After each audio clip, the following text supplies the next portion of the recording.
नमस्कार। स्वागत है आपका न्यूज़ लॉन्चर पर। मैं हूं अशोक वानखड़े।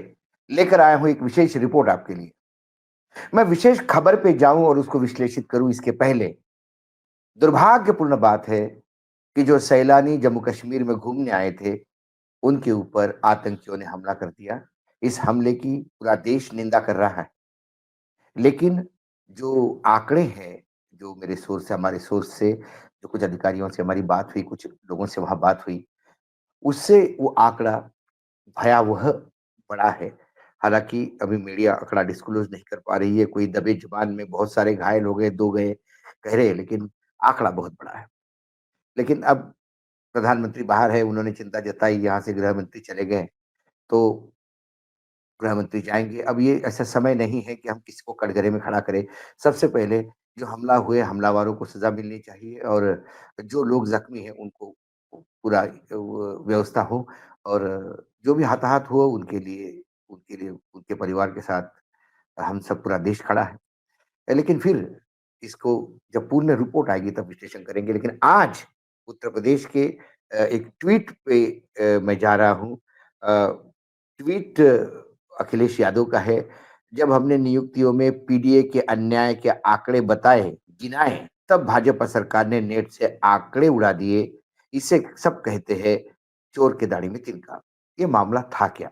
मामला ये था कि जब रामजीलाल सुमन को मिलने अ, अखिलेश आगरा गए तो उन्होंने वहाँ पे एक लिस्ट जारी की और वो सरकारी वेबसाइट से लिए हुए आंकड़े थे और उनके अनुसार जो पुलिस डिपार्टमेंट में खासकर यूपी पुलिस में जातिगत आधार पर तैनाती और सरकारी वेबसाइट से डाटा हटाने के आरोप भी लगाए। अखिलेश यादव ने दावा किया कि पीडीए सरकार बनने पे रोजगार मिलेगा और वो संतुलन किया जाएगा। ये बात तब थी जब वो चले गए थे रामजी लाल सुमन से मिलने। जब रामजी लाल सुमन पे हमले किए, ये अ, उत्पाती जो टीम थी अ, करनी सेना के नाम से, उनने तब उन्होंने कहा कि देश में ठाकुरवाद चल रहा है, खासकर उत्तर प्रदेश में ठाकुरवाद अपने चरम पे है। अ, और उन्होंने कुछ आगरा, मैनपुरी, महोबा, चित्रकूट ऐसे कुछ थानों के उन्होंने उदाहरण दिए कि जहाँ ठाकुर ही तैनात है। आप कंप्लेंट करो तो ठाकुर जाता है तो ठाकुर आता है। ठाकुर की जगह ठाकुर ही आता है। और उन्होंने कहा कि ये ठाकुर जब आता है तो फिर अत्याचार होता है पीढ़िए पे। इसमें पिछड़े हैं, दलित है और फिर उसमें आपके अल्पसंख्यक है। ये लगातार मार झेल रहे हैं। ये बार-बार अखिलेश पिछले 1 साल से हमने देखा कि पूरी लाइन बदलते हुए ठाकुर वर्सेस पीडीए करने का प्रयास कर रहे हैं और उनको उनको उसका अच्छा रिजल्ट भी मिल रहा है। यदि हम थोड़े पहले जाएँ, क्योंकि जब इन्होंने दावा किया और स्क्रीनशॉट ही दिखाया वेबसाइट का सरकार के कि कितने ठाकुर किस थाने में हैं। तब उन्होंने कहा कि देश के मतलब मध्य प्रदेश के डीजीपी भी ठाकुर ही चाहिए। तो फिर डीजीपी जो है प्रशांत किशोर, उन्होंने कहा कि एक रिस्पॉन्सिबल पोजीशन पे रहते हुए आप गलत बयानी मत करें। तो फिर उसके बाद अखिलेश ने कहा कि फिर डाटा आप दे दीजिए। आपने वेबसाइट से डाटा क्यों हटाया? आप डाटा दे दीजिए। मैं चित्रकूट की ही बात करता हूँ, मैं प्रयागराज जिले के आपको डाटा देता हूँ। उन्हें प्रयागराज जिले का डाटा रखा, वो भयावह है। यहाँ तक उन्होंने कहा कि एसटीएफ स्पेशल टास्क फोर्स के नाम से जाना जाता है। लेकिन उत्तर प्रदेश में वो स्पेशल ठाकुर फोर्स है, क्योंकि जो 25 की संख्या होती है एसटीएफ में, उस 25 में पीडीए के 3 हैं और ठाकुर 11 है और बाकी अन्य हैं। तो ठाकुरों का कितना प्रभाव हर जगह दिखाई देता है, ये बार-बार वो करने का प्रयास करते हैं। आप यदि थोड़े पीछे चले जाएँ तो मुलायम सिंह की जो राजनीति थी, मुलायम सिंह समाजवादी पार्टी की नींव डाली और जब मुलायम सिंह ने अपनी पारी शुरू की तो तब ठाकुरों को वो साथ में लेके चल रहे थे। ठाकुर, यादव, मुस्लिम, ये ऐसा ही कॉम्बिनेशन था जो मुलायम सिंह को लगातार चुनाव जितवा रहा था।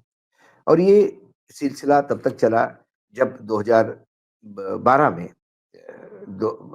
2012 में जब 48 ठाकुर अ, विधायक विधानसभा में थे, उसमें से 38 ठाकुर विधायक सारी समाजवादी पार्टी से थे। अखिलेश का मंत्रिमंडल कहलाता था और उसमें 11 ठाकुर मंत्री थे। लेकिन फिर 2017 में भाजपा सत्ता में आई और उन्होंने योगी आदित्यनाथ को मुख्यमंत्री बनाया। योगी आदित्यनाथ गोरखनाथ पीठ के पीठेश्वर है, लेकिन एक सन्यासी है, लेकिन वो क्षेत्रीय होना या ठाकुर होना भूले नहीं। वो इस बात को गर्व कहते हैं कि वो शास्त्री वो ठाकुर कुल में उनका जन्म हुआ है, क्षत्रिय कुल में उसका जन्म हुआ, इसका वो गर्व कहते हैं। तो उसके बाद जब ठाकुरवाद चलने लगा, तो जो ठाकुर समाजवादी पार्टी के साथ था, वो बीजेपी के साथ चला गया। अखिलेश ये बात अच्छी तरह से समझ गए कि ये ठाकुर अब वापस नहीं आएँगे क्योंकि उन्हें अपना एक ठाकुर मुख्यमंत्री दिखाई देता है और ठाकुरों का वर्चस्व है, हर जगह ठाकुर दिखाई देते हैं। उन्हें चित्रकूट जिले का जब उन्होंने बात कही तो उन्होंने कहा कि आप देखिए ना, वहाँ पे एसपी देखिए, डीएम देखिए, आप सीईओ देखिए, आप सीएमओ देखिए, आप खनिज, पर्यटन इस डिपार्टमेंट में अधिकारी देखिए बड़े सब वही हैं। थाना अध्यक्ष में देखिए कितने ठाकुर हैं, बीडीओ में कितने ठाकुर हैं। ये भी आप यदि आप देखें तो आपको पता पड़ता है ठाकुर कितने हैं और पीढ़िए कितने हैं। यदि पीढ़िए को वहाँ नहीं के बराबर जगह है, तो फिर ये ठाकुरवाद नहीं तो क्या? और जब वो ठाकुरवाद की बात करते हैं तो वो जो पीढ़िए की बात करते हैं क्योंकि उन्हें ये पता है कि ठाकुर अब उनके पास आएँगे नहीं क्योंकि योगी आदित्यनाथ को ही ठाकुरों को जब ठाकुरों की सत्ता है तो योगी आदित्यनाथ को क्यों छोड़ेंगे? अब ऐसे में अखिलेश पीढ़िए, पिछड़े दलित और अल्पसंख्यक को साथ में लेके चलते हैं। क्योंकि जब भाजपा ने अखिलेश के खिलाफ मोर्चा खोला, तब उन्होंने Yadav versus non Yadav OBC ये रणनीति के तहत यादवों को अलग-थलग करके चुनाव जीते थे। अब अखिलेश उसी तर्ज पर ठाकुर बनाम पीड़िए करके पीड़िए यदि आप कहते हो तो आप 90% पे हाथ डाल रहे हो। क्योंकि ठाकुरों का प्रतिशत 5% के आस-पास आता है, ब्राह्मण 10% है।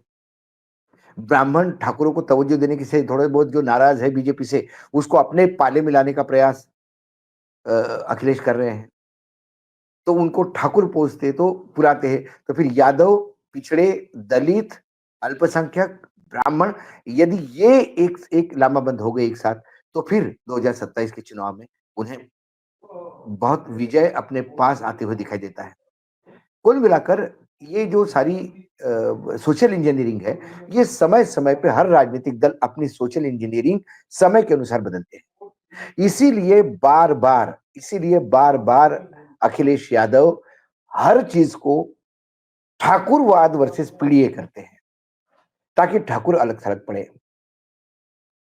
कई ऐसे हरिशंकर तिवारी के घर में जब इनकम ईडी की रेड हो गई, तब उन्होंने ब्राह्मण बनाम ठाकुर कर दिया था, कि ब्राह्मणों के खिलाफ गाड़ी पलटती है और एक गैंगस्टर मरता है, लेकिन वो गैंगस्टर वही मारा जाता है कि जो ब्राह्मण है या कोई गैंगस्टर एनकाउंटर में मारा जाता है यदि वो यादव है, लेकिन यदि वो ठाकुर है, तो फिर उसके कोई हाथ नहीं लगता। तो कुल मिलाकर ये तमाम चीज़ें जब हम देखते हैं, तो ये जो नई सोशल इंजीनियरिंग है, ये उनको कितना फ़ायदा देगी, ये तो समय दिखाएगा। क्योंकि जिस एग्रेशन के साथ ठाकुर वर्सेस पीडीए करते जा रहे हैं, उससे भाजपा कहीं न कहीं चिंतित है। दूसरी तरफ जो मायावती जी थी, जिनका एक पिछड़ों और दलितों पे एक 19 से 20% का वोट कन्फर्म था उनके पास। मायावती इनएक्टिव होने की वजह से वो जो वोट अस्वस्थ होके शिफ्ट हो गया, वो बीजेपी के बजाय वो अब अखिलेश के पास जाना पसंद करता है। उसका मुख्य कारण यही है क्योंकि अखिलेश का जो वैसे यादवों का जो प्रकोप पहले हुआ करता था और लोग यादवों से डरते थे। ओबीसी जो नॉन यादव थे वो भी यादवों से डरते थे क्योंकि यादवों की दादागिरी थी। जंगल राज तक बोलते थे लोग उसको। वो अब ठाकुरों के राज में दिखाई दे रहा है। यादवों से भी ज्यादा प्रकोपी ठाकुर दिख रहे हैं और खासकर दलितों पे जिस हिसाब से अत्याचार हो रहे हैं, दिन दहाड़े दलित के घर की बेटी यदि उठा के ले जाते हैं और उसका शारीरिक शोषण करके उसको फेंक देते हैं, इससे ज्यादा और जंगल राज किसको कह सकते हैं। और इन तमाम बातों को एक राजनीतिक दल होने के नाते अखिलेश बार-बार रेखांकित कर रहे हैं। तो आने वाले समय में ये जो नया सोशल इंजीनियरिंग है, जहाँ पिछड़े, दलित, अल्पसंख्यक, यादव, ब्राह्मण यदि ये इकट्ठा एक साइड पे चले जाएँगे, तो फिर क्या वो 90% मतदाताओं के भरोसे अखिलेश खेलेंगे? एंटी इनकम्बेंसी है बीजेपी की, 2 तरह की एंटी इनकम्बेंसी है, केंद्र की भी है 10 साल की, 10-15 साल की, 15 साल की बीजेपी की है, 3 टर्म्स की। तो ये तमाम एंटी इनकम्बेंसी का फ़ोर्स, ये फ़ोर्स और फिर सरकारों की नाकामी और ठाकुरों का प्रकोप, इन तमाम बातों के चलते कहीं न कहीं अब लोगों को भी लगने लगा है कि ये सामंती राज तो नहीं चल रहा है, किसी की सुनवाई नहीं है। अधिकारी यदि ठाकुर है तो विधायकों को पैर छूने पड़ रहे हैं, ये विधायक खुद बोल रहे हैं। जो पिछड़े समाज के लोग मंत्रिमंडल में हैं, वो अपने आप को दुर्लक्षित महसूस करते हैं। और फिर ऐसी जब सिचुएशन हो और उसे कैच करने वाले अखिलेश यादव हो, जो इंडिया गठबंधन को उन्होंने पहले ही रेखांकित कर दिया कि इंडिया गठबंधन है, था और रहेगा। इसका मतलब कांग्रेस के साथ मिलकर चुनाव लड़ेंगे, इसमें कोई दो मत नहीं है, इसमें कोई स्लीपर सेल भी काम नहीं करेगा।